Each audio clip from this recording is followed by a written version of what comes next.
falar no diagnóstico diferencial da doença de Alzheimer, existem vários diagnósticos diferenciais, desde tumores cerebrais, hematomas subdurais crônicos, hidrocefalia de pressão normal, que pode gerar um quadro de alteração de marcha, alteração de urina, de controle de urina e alteração de memória.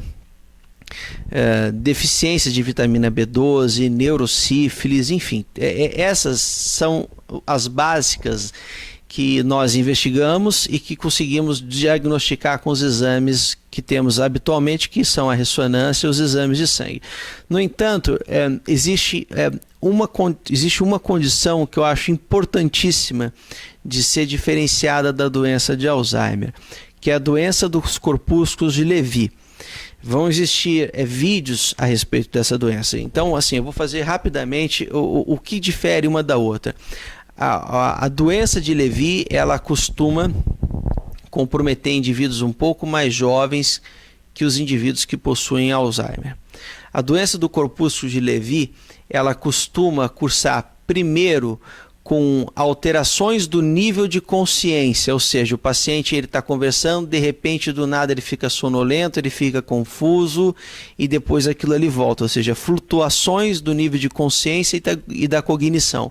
Isso já não acontece tão frequentemente no Alzheimer, só em fases mais tardias no qual o paciente está apático, mas ele tende a se manter apático.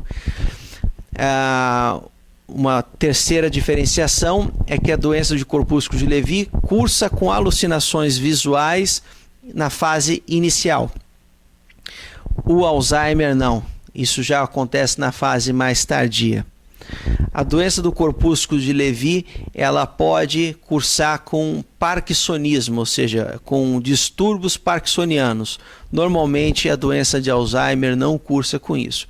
Então, essas diferenças, ou seja, a flutuação do nível de consciência, a alucinação de forma precoce, parkinsonismo e quando desenvolve-se uma perda de memória, é uma perda de memória de evolução rápida, ao contrário da do Alzheimer, você tem que pensar na doença de Levy. Então tem muito paciente que às vezes tem a doença de Levy e às vezes está sendo diagnosticado como a doença de Alzheimer. Então nesse ponto eu queria frisar.